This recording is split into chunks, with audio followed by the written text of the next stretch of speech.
engineering education has three components, and knowledge component that enables you to understand what you learn in relation to what you already know. The know-how component, which has to do with application of knowledge in a productive way, and character, which character traits are easy to recognize, but we don't know how to communicate it. So what we do is quickly give our students a certificate saying they have good character and escape the responsibility of building it in them. I mean, we do go through some motions, but I think that's an important factor culturally that we have forgotten. If you remember in our ancient this thing, there's a story of a king who went to a guru and said, I want to learn. And the guru said, come back after I am gone. And he wondered about it for a year and then came back and said, suddenly understood what the guru said. He said, may I be taught? Guru said, sit down. So I think ultimately you need character, you need some humility before education is given to you, because education, knowledge is power. I think that aspect has been forgotten in our lives. But in any case, I'm going to, of course, talk about just a bit of semantics. Mainly discovery and invention pertain to the knowledge component. Primarily discovery has to do with uncovering things in nature, so it has more to do with science. Invention has to do with engineering. I mean, there's an old saying that engineers do everything, make everything that the good God forgot to make. So in that sense, it's all about making things. But innovation has to do with money. It has to do with essentially commercial success. And in this context, it's the technical excellence that matters much less than the economic willingness of the customer or client to explore an idea. So I think we should remember that when we talk about innovation. This is just a few words about learning and creativity. Essentially, we have two parts to the brain. It's after Sperry and co-workers, when Sperry got his Nobel Prize in 1981 from split brain experiments, it's become clear that you need the left brain for gathering data, you need the right brain for intuitive insight, and then you need the left brain again for verifying whether that was right. I must tell you, historically, and these are important, historically in India and in Greece, we used our left brain to collect data, but we didn't use our right brain. We went to a sage whose right brain we tapped for insight into what was going on. And the sage usually gave you an explanation, and because the sage said it, you couldn't question it afterwards. I mean, anecdote-wise, Aristotle said women have fewer teeth than men. Remember, Aristotle had two wives, and this was 220 AD, and it was 1420 AD before somebody had the guts to count the teeth of women and say, no, women have the same number of teeth as men. So it's not just our tradition, it's also in Greek tradition. So the experimental verification started with Galileo actually. He said that you have to verify everything that you do.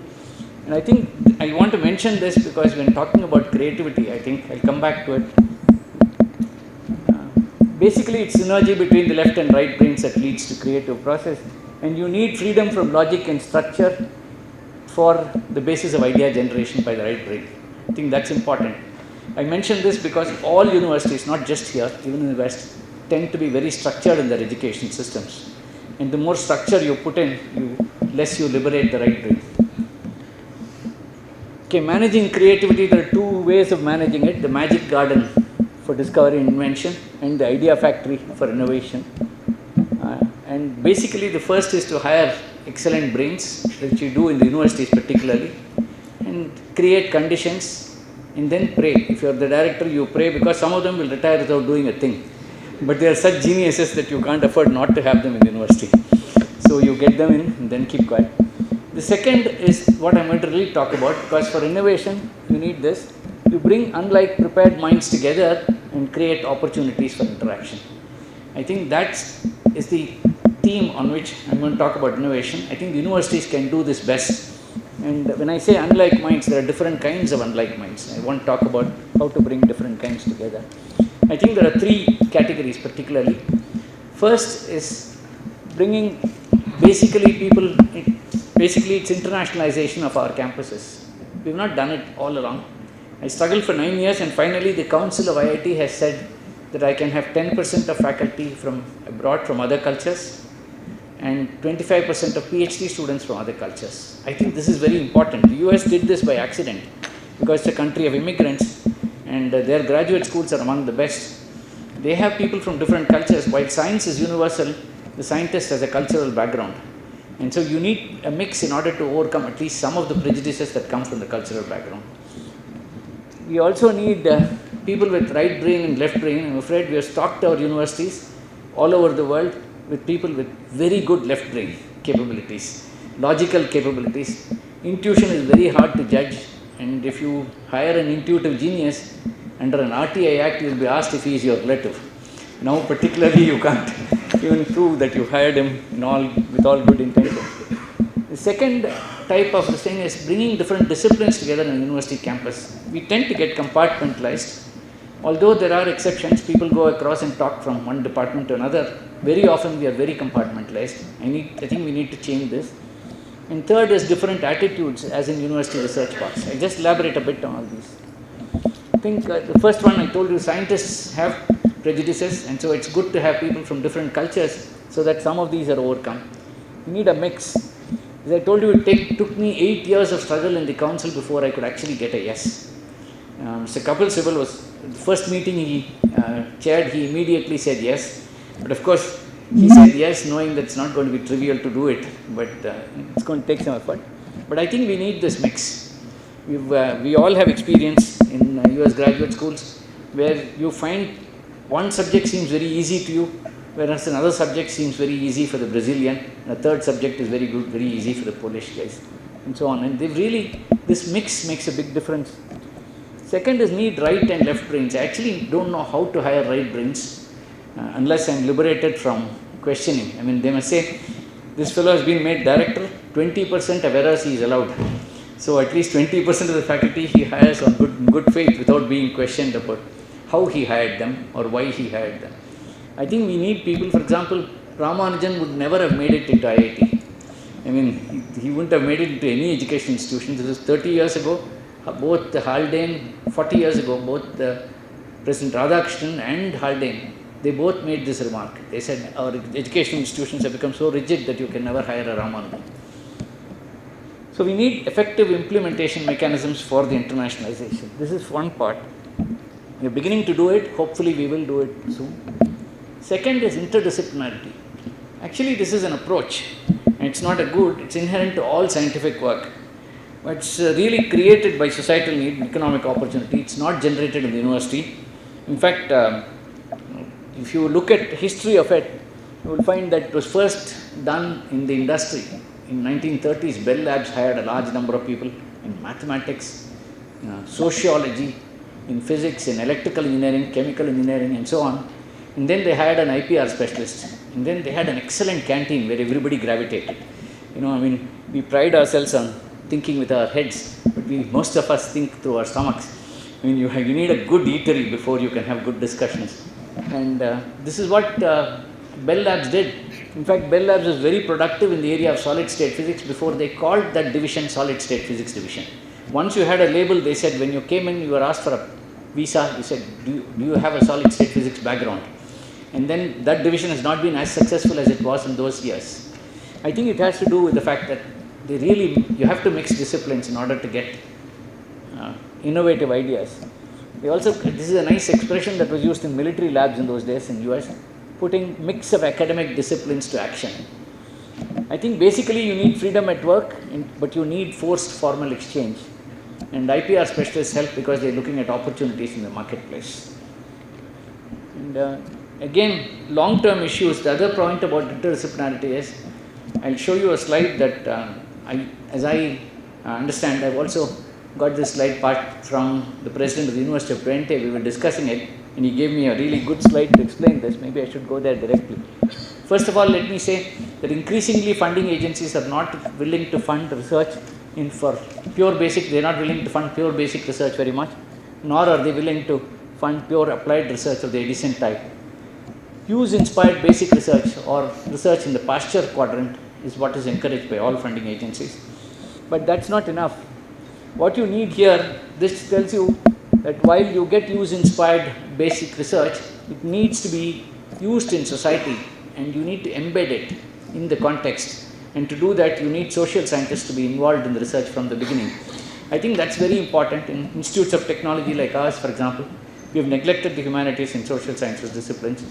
We are now trying to expand on that, but I think we need people from that discipline to be involved from the beginning. Otherwise, you're not going to get innovative ideas used in practice. Then in the post-scientific society, this is going to be even more important. The social scientists are going to play a very important role. You can see all the big money-spinning projects have nothing to do with pure technological innovation. They have a lot to do with society and the way society receives it. So more translators and exploiters of new science. You need social and environmental awareness and concern. You even need activists in the campus before it goes out and you get into trouble. If you have activists, they filter out what is not socially acceptable in the first place itself. And finally, I want to point out that measures of innovativeness should also be qualitative, not just IPR driven. I think that's a very big risk that we run. I am saying this, in IIT Madras, we just got an award from Minister Anand Sharma for the largest number of patents filed by an academic, obtained by and 70% of that in the 90s had an IITian name in it. So I told MHRD, I was quoting Louis Pasteur out of context, I told them, discovery is the result of chance meeting a prepared mind. I suppressed the clause, he said in experimental research. I didn't tell them that. But I said the rest and said, we've been preparing minds for 50 years, chance is meeting them in Silicon Valley. So it's time we created chances here.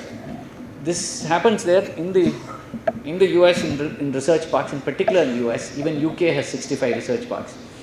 We have three kinds of minds meeting together again. This is an attitude, they differ in attitude.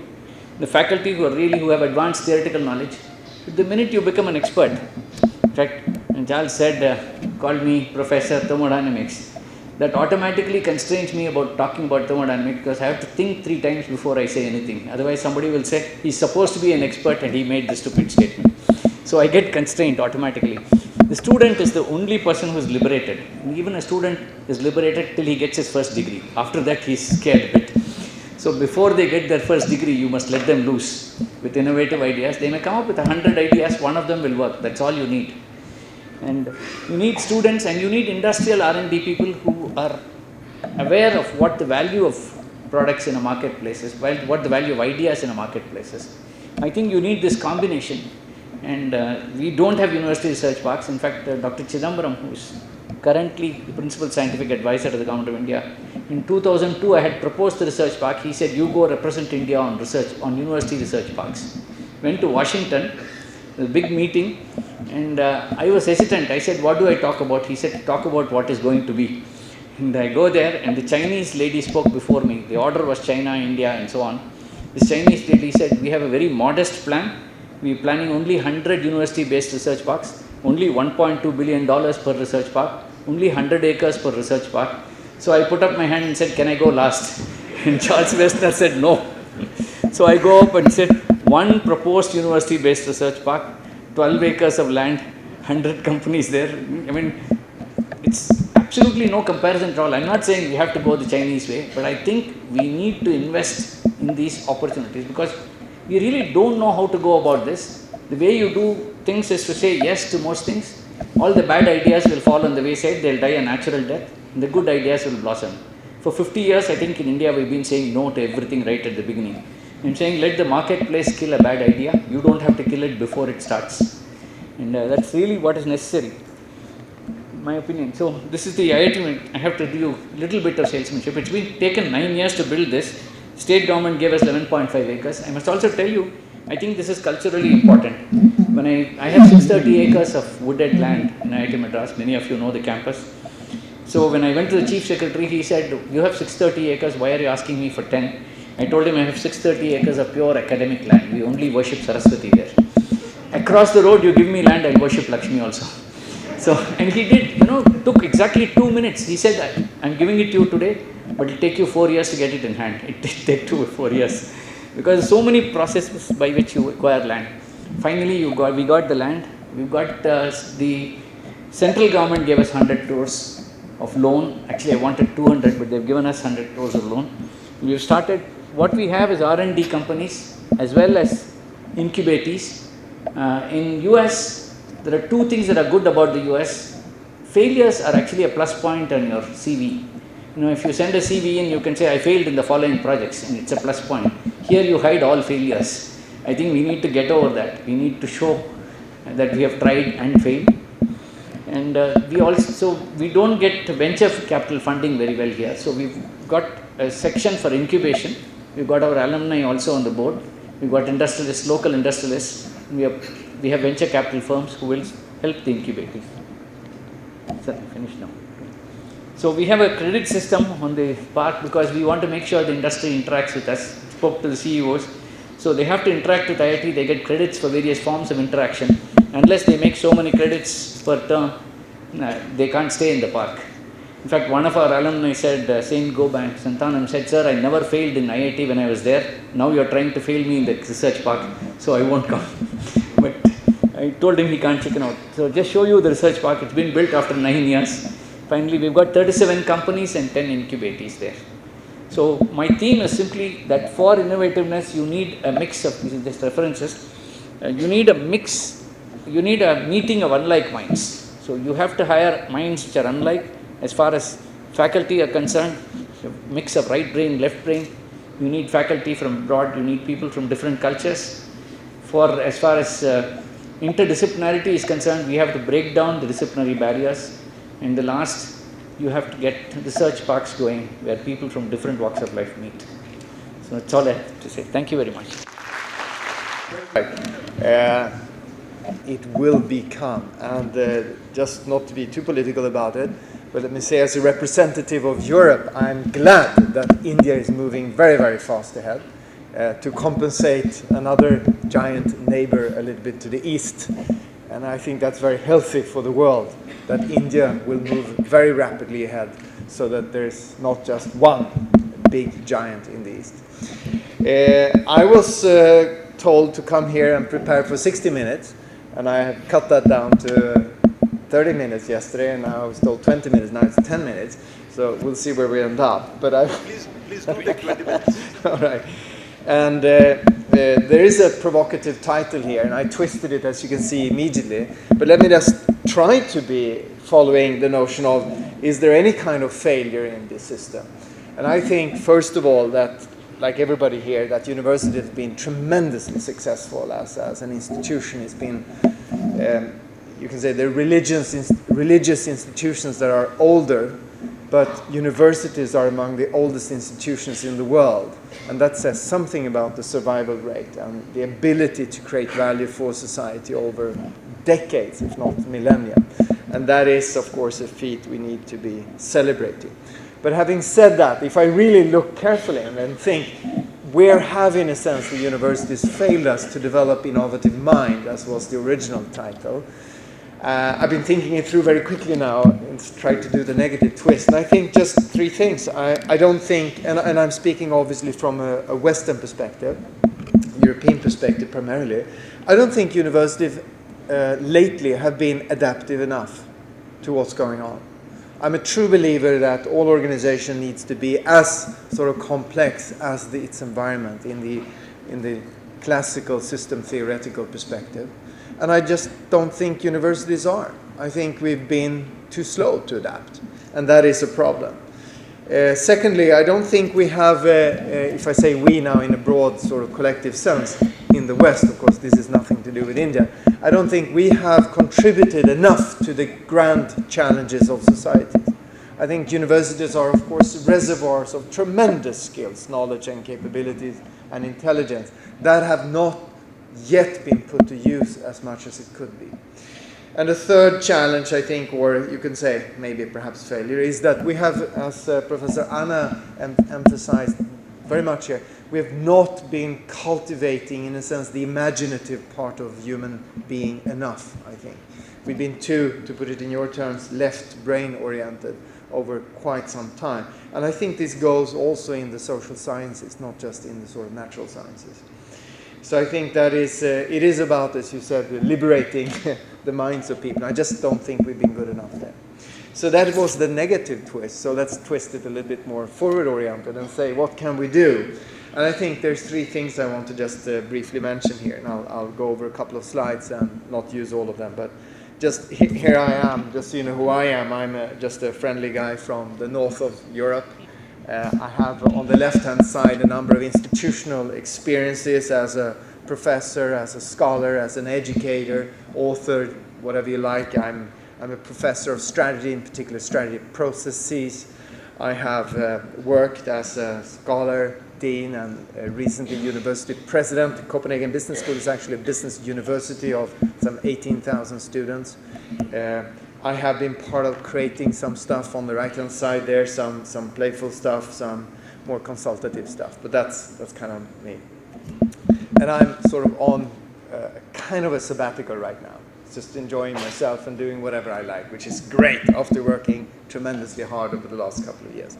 So innovative minds, well, we know there are creating companies, we need them. This is, Business Week, Fast Company. There are awards for innovative minds. There are people that are white, yellow, brown, whatever. There's a tremendous diversity, of course, of creativity, of creating stuff. Business schools, and I will refer to business schools every now and then, business schools are really, really concerned about this. There is a self-realization that business schools are not good enough at creating innovative minds. There is, for instance, here's a report from the famous ISB in the US, sort of a huge accrediting body, task force on how can we become more innovative in business schools, and I think that's a real issue. People are very, very concerned about this. No need to read this. It's just, if you ask what is leadership, you get a laundry list. If you ask what's an innovative mind, you get a laundry list of capabilities, and it's almost not any human that will fulfill all of these things, but that's what we're after. So, of course, have we done this in university? Do we do this? Do we do it in particular in business school, which is perhaps more my background? Not enough, of course. So I would like to mention three things here. Learn from the edges, make crossover, default, and reward imagination. I'll just briefly go through those. So learn from the edges. I think, again, to be more adaptive, I think we in universities, in schools of all kinds, need to really see what's happening on the fringes, on the edges of our industry. And as you know, the map here is just an illustration of where our think tanks in the world. This is an illustration of think tanks, because why do think tanks exist? Well, why aren't they in universities? Well, that's a signal, I think, that there are brain power outside saying we cannot think enough freely in the university context. We have to create something else that is perhaps more relevant to policymakers, to industry leaders, and so forth. And as you can see here, India is part of the very hot places where there are lots of think tanks per capita, so to say. But there's a couple of brands here just tossed out that are, you will recognize some of them, but there are institutions that are created more and more now, sort of third sector institutions that do take on research and education as well. Rankings, innovative projects, short courses, even sort of accredited courses. There's exciting things happening. And I think that's a signal to the sector that there's a lot of things happening outside. Maybe we should look to that and learn from that and see what are they doing that we're not. I think also, of course, you have something similar here in India, of course, on the MBA program. But for instance, Open University, the British-based Open University, is perhaps one of the most successful ones doing mass education, as they call it, supported open learning. So it's not just simplistic e-learning, it's supported open learning in tremendous ways. I'm sure you're familiar with. But what are they doing? Why aren't the universities doing this more and better? And of course, I'm pretty critical of the universities not doing this. In my previous universities, I'd say we were 5, 6, 7 years behind. Why is that happening? I'm sure you here are much further ahead than many in Europe and in America, but we can do much more on this. I think also we should look at totally different players. Here's a university for you. Maybe you've heard of the Singularity University. Of course, it's Ray Kurzweil's thinking behind this about exponential growth and the convergence of technologies and what's that causing us and what we need to do. Truly an interdisciplinary university. This is from the website. Groundbreaking, disruptive thinking and solution aimed at solving some of the big problems in the world. Well, you're admitted not just based on your grades, but also based on your passion to resolve societal problems. I think that's pretty cool. I think that's interesting. What can we learn from that and so forth? So learning a little bit from the edges in my own field or previous field, business schools, there are new kinds of players out there that are very interesting. The one to the south here is actually a huge consulting company's former in-house training, Arthur D. Little's in-house training company that was converted by